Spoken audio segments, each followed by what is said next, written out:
कक्षा 11 के विद्यार्थी, my dear 11th class student, समिश्र संख्या का इंट्रोडक्शन पिछले वाले वीडियो में मैंने आपको दिया था। आज मैं उसके आगे बढ़ता हूँ। सबसे पहले नियमों की जानकारी की जाए। देखिए, एक नियम ये है कि यदि समिश्र संख्या शून्य के बराबर है, अर्थात x प्लस आई वाई अगर शून्य के बराबर है, तो इसके वास्तविक और काल्पनिक मान अलग अलग शून्य के बराबर होंगे।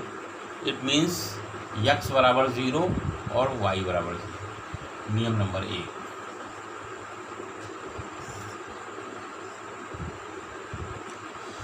नियम नंबर 2, समिश्र संख्याओं की समानता। कल्पना करिए कि x1 प्लस आई वाई 1 अगर x2 प्लस आई वाई 2 के बराबर है, तो इसका मतलब ये निकला कि x1 बराबर x2 एंड y1 बराबर y2। नियम नंबर 2, अगर ये चीज़ इस चीज़ के बराबर है, ये कॉम्प्लेक्स नंबर है, ये भी कॉम्प्लेक्स नंबर है, तो इसका रियल वाला पार्ट इसके रियल वाले पार्ट के बराबर होगा, इसका काल्पनिक वाला पार्ट इसके काल्पनिक पार्ट के बराबर होगा।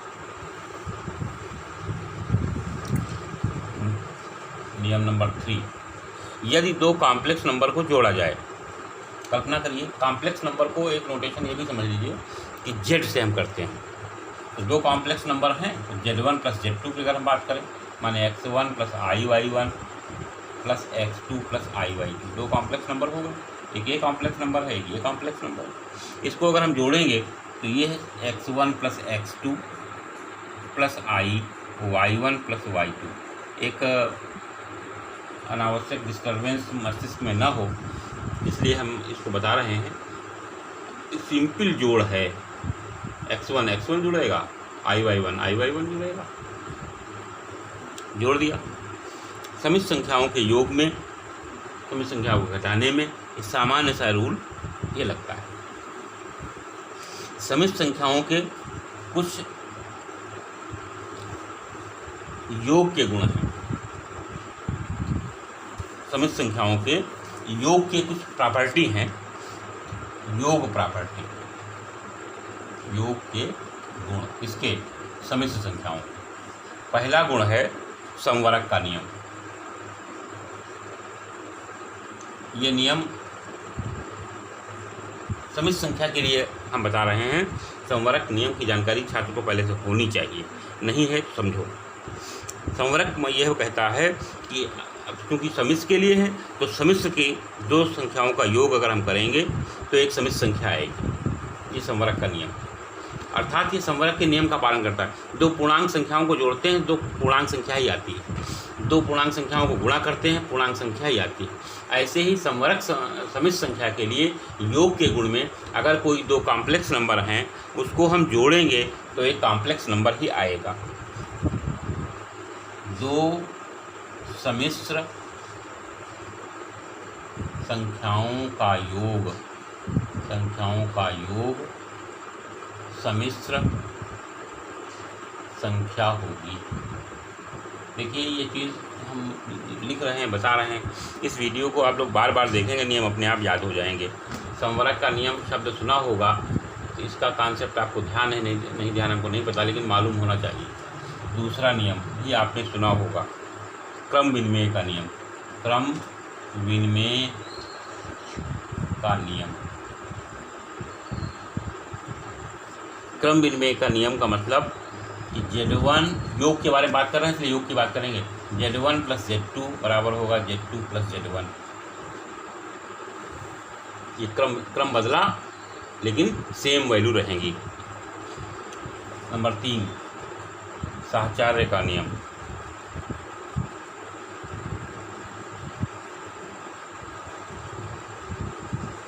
तीन कॉम्प्लेक्स नंबर अगर हैं, Z1 plus Z2 plus Z3 बराबर Z1 plus Z2 plus Z3, ये भी आपने पढ़ा होगा। अब आपको ध्यान है, नहीं ध्यान है, यहाँ ब्रैकेट यहाँ, यहाँ ब्रैकेट यहाँ, सेम रहेंगे। चौथा, योगात्मक तत्समक।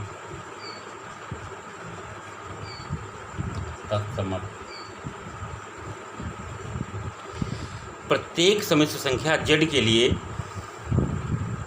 समिश्र संख्या 0 बराबर 0 प्लस आई, 0 बराबर 0 प्लस 0i योग का तत्समक अवयव है। कहने का तात्पर्य यह है कि अगर किसी भी कॉम्प्लेक्स नंबर में 0 जोड़ दिया जाए तो वो यथावत रहेगी, नो डिफरेंस, ऐसे समझ लीजिए। कॉम्प्लेक्स नंबर में अगर हम जीरो को जोड़ें तो आपका संख्या पे कोई फर्क नहीं पड़ेगा। योगात्मक प्रतिलोम लास्ट नियम है, योगात्मक प्रतिलोम। समिश्र संख्या z बराबर a प्लस आई बी के लिए, z बराबर a प्लस आई बी के लिए माइनस z के लिए, माइनस z का मतलब minus a minus i B,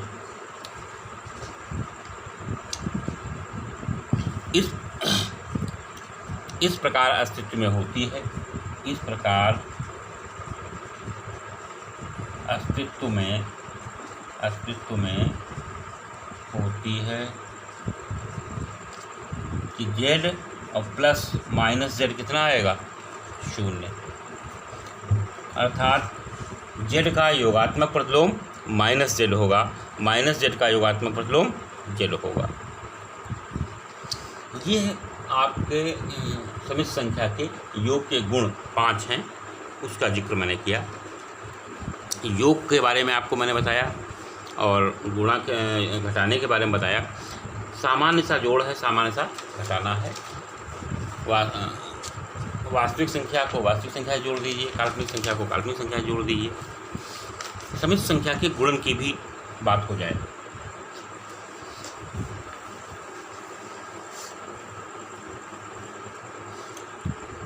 z1 x1 plus iy1 और z2 x2 plus iy2।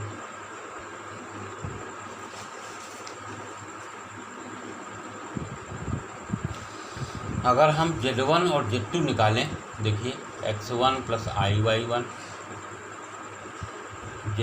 x2 plus iy2, सामान्य गुणा जैसे हम करते हैं वैसे कर देंगे।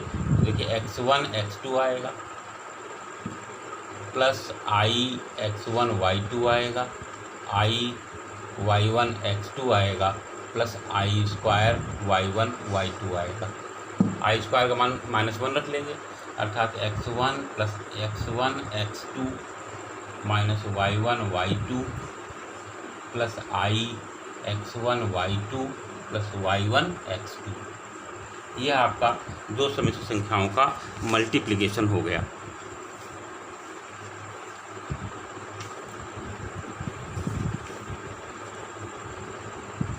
अब आप देखिए, इसको एक ऐसी भाषा लिखते हैं जो लगता है कि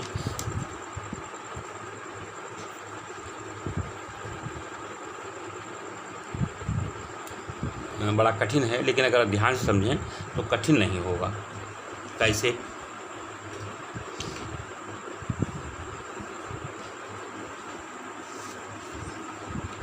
ये आपका z1 इंटू z2 की गुणा आ गई।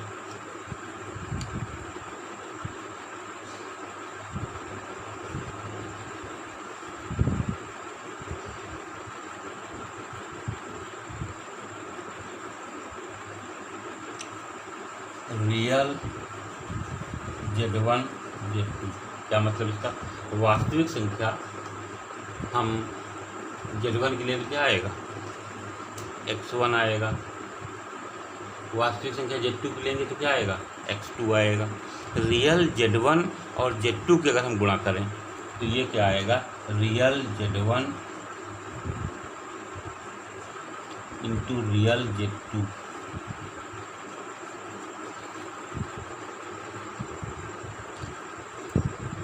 माइनस इमेजिनरी z1 और into imaginary z2, imaginary z1 imaginary z2। ये जो इसमें है, इसमें देखिए x1 क्या है, रियल z1 है, x2 क्या है, रियल Z2 है। तो इस Z1 Z2 में रियल Z1 Z2 क्या है, ये रियल Z1 Z2 जो है ये देखिए real Z1 real Z2 minus imaginary Z1 और इमेजिनरी Z2। इसको जो है इस प्रकार से भी आप लिख सकते हैं, कह सकते हैं, समझ सकते हैं। ये क्या है, रियल इमेजिनरी Z1 Z2 की बात अगर हम करें, इमेजिनरी Z1 Z2 यही तो आया। ये क्या है, x1 देखिए क्या है, रियल Z1 RE लिखते हैं, रियल Z RE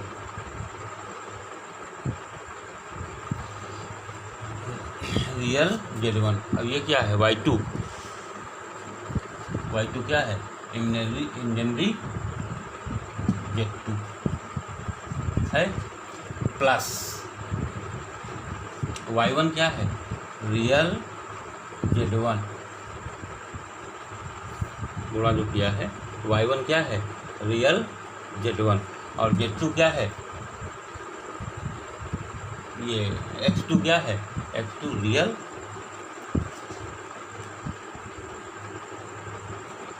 x2 जो है ये आपका रियल Z2 है, रियल Z2।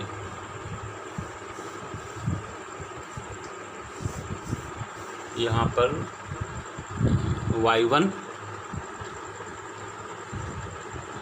रियल Z1 और x2 y1 जो है इमेजिनरी Z1, y1 जो है इमेजिनरी Z1 है और x2 जो है वो रियल Z2 है। ये आप ये जो हमने ये लिखा था इसको इस प्रकार से भी समझा जा सकता है। वास्तविक Z1 Z2 क्या है, तो ये जो आया है इसको आप यहाँ से लिख सकते हैं। इस प्रकार से भी इसको समझना चाहिए, कोई कठिन चीज़ नहीं। अब आता है समिश्र संख्याओं के गुणन की प्रॉपर्टी पर विचार कर ले। हमने कहा था कि इसके इंट्रो के बारे में कल डिस्कशन होगा, तो थोड़ा सा आज गुणन की प्रॉपर्टी बताने के बाद हम इसके एक्सरसाइज के प्रश्न को हल कराएंगे। तो गुणन के गुण, इसके समिश्र संख्याओं के गुणन के गुण विचार करिए। संवरक का नियम, अब संवरक का नियम यही बात बताता है कि संवरक दो समिश्र संख्याओं के गुणा में, दो समिश्र संख्याओं जब गुणा करते हैं तो क्या समिश्र संख्या ही आएगा। तो किन्हीं दो समिश्र संख्याओं का गुणनफल भी एक समिश्र संख्या होता है। दो समिश्र संख्याओं का गुणा भी समिश्र होता है, समिश्र होता है। दूसरा क्रम विनिमय नियम, क्रम विनिमय नियम नंबर 1। दूसरा क्रम विनिमय। क्रम विनिमय नियम क्या है कि अगर Z1 और Z2 दो समिश्र संख्याएं हैं तो उनका क्रम बदलने पर गुणा पे कोई फर्क पड़ेगा, नहीं पड़ेगा। Z1 Z2 बराबर होगा Z2 Z1।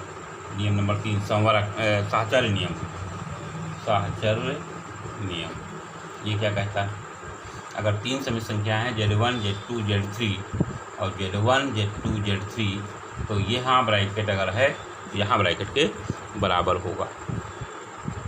गुणात्मक तत्समक, चौथा नियम गुणात्मक तत्समक।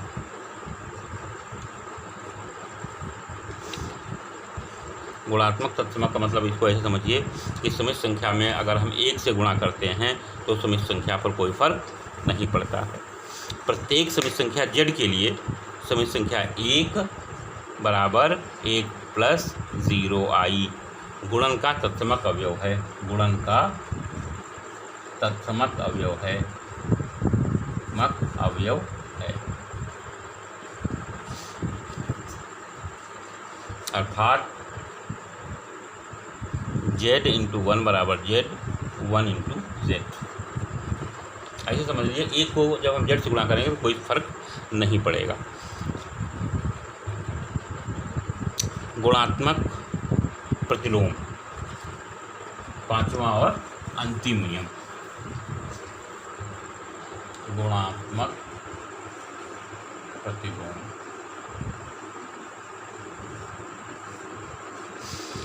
प्रत्येक शून्येतर समिश्र संख्या z बराबर x प्लस आई वाई, शून्येतर मतलब शून्य से इतर, शून्य नहीं होना चाहिए, z बराबर x प्लस आई वाई के लिए z1 a plus i b इस प्रकार होगी, के लिए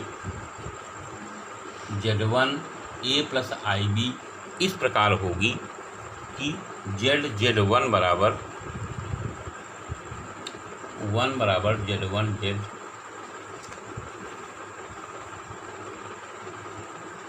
z1 बराबर 1 बराबर z1 z, तो z1 को z का गुणात्मक प्रतिलोम कहते हैं। तो z1 को z का गुणात्मक प्रतिलोम कहते हैं। इसको ऐसे समझ लीजिए कि x प्लस आई वाई का गुणात्मक प्रतिलोम क्या होगा, 1/x plus i y, x plus i y x plus y cut जाएगा, जी गुणा करके 1 आएगा, अर्थात x प्लस आई वाई का जो गुणात्मक प्रतिलोम होगा वो 1/x प्लस आई वाई होगा।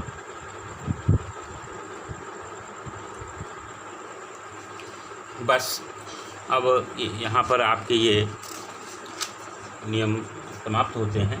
कुछ अभी इंट्रो रह गया है, वो इंट्रो आपको अगले वीडियो में मिलेगा।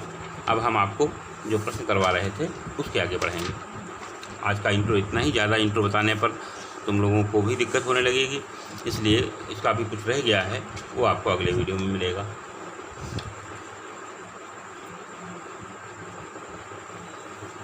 अब आपकी प्रश्नावली 5.1 चल रही थी, 5.1 के सवाल मैंने आपको 10 तक दिए थे, आज 11वां सवाल शुरू होना है। प्रश्न क्या है कि 4 - 3 आई, प्रश्न 11 से 13 की समिश्र संख्याओं में प्रत्येक का गुणात्मक प्रतिलोम ज्ञात कीजिए। तो 4 - 3 आई का गुणात्मक प्रतिलोम, ये अभी मैंने आपको इंट्रो में सिखाया था, गुणात्मक प्रतिलोम ये निकालना है। तो गुणात्मक प्रतिलोम क्या होगा, 1/4 - 3 आई। अब देखिए एक बात ये ध्यान रखिए, आंसर तो ये हो गया, लेकिन हो सकता है कि किताब का आंसर ये न मिलता हो, क्योंकि किताब में प्रत्येक आंसर को a प्लस आई बी के रूप में लिखने की बात करते हैं। किताब में a प्लस आई बी के रूप में लिखा होगा। a प्लस आई बी का जिक्र कल हुआ था, थोड़ा और क्लियर कर देते हैं। इसमें ये सिस्टम होता है कि नीचे से आई को विलुप्त करना है। जब नीचे से आई खत्म होगा तो वो जो रूप होगा वो a प्लस आई बी रूप ही होगा। प्रिय विद्यार्थियों, इसको ख़त्म करने के लिए हम जो नीचे आपका a plus a i b form होता है, a plus i b form, उसके संयुग्मी से गुणा करते हैं। संयुग्मी भी हमने आपको अभी नहीं बताई। संयुग्मी क्या होती है, ये कुछ शब्द तो हाई स्कूल में सीखा होगा, तो यहाँ पर समझिए 4 - 3 आई की संयुग्मी होगी 4 + 3 आई। 4 + 3 आई इसकी संयुग्मी होगी, इससे हम ऊपर नीचे गुणा कर लेंगे। तो देखिए ऊपर जो 1 से गुणा करेंगे तो ऊपर तो कोई फ़र्क नहीं पड़ेगा, और नीचे वर्गांतर नियम लग गया, a² - b² बराबर a - b a + b होता है। तो ये a - b a + b दिया है, ये लिख देना है, अर्थात 4 × 16 - 9i², अर्थात 4 + 3 आई 16 + 9, अर्थात 4 + 3 आई 25। और a plus i b clear करना चाहते हो तो ऐसे लिख लीजिए आप, ये आंसर आपकी बुक में दिया होगा। इसके बाद का जो काम है, कभी कभी इम्तिहान में इतना ही आ जाता है कि फला दिया हुआ है, इसको a + आई बी में बदलो, वो भी काम यहाँ पर हो गया। तो इस प्रकार से 11वां क्वेश्चन मैंने बताया, और 12वां और 12, 13 और 14 प्रश्न में किसी में a + आई बी पूछ दिया जो मैंने अभी हिंट की, और किसी में प्रतिलोम पूछा गया है। ये प्रश्न आप लगा कर लाएंगे और 5.1 प्रश्नावली आपकी समाप्त होती है। इसके पीछे जो होमवर्क दिया था, इसका कोई भी क्वेश्चन अगर न लगा हो, एक बार मैं पुनः तुम लोगों से ये आग्रह करूँगा कि उसको आप हमसे पूछ सकते हैं। धन्यवाद।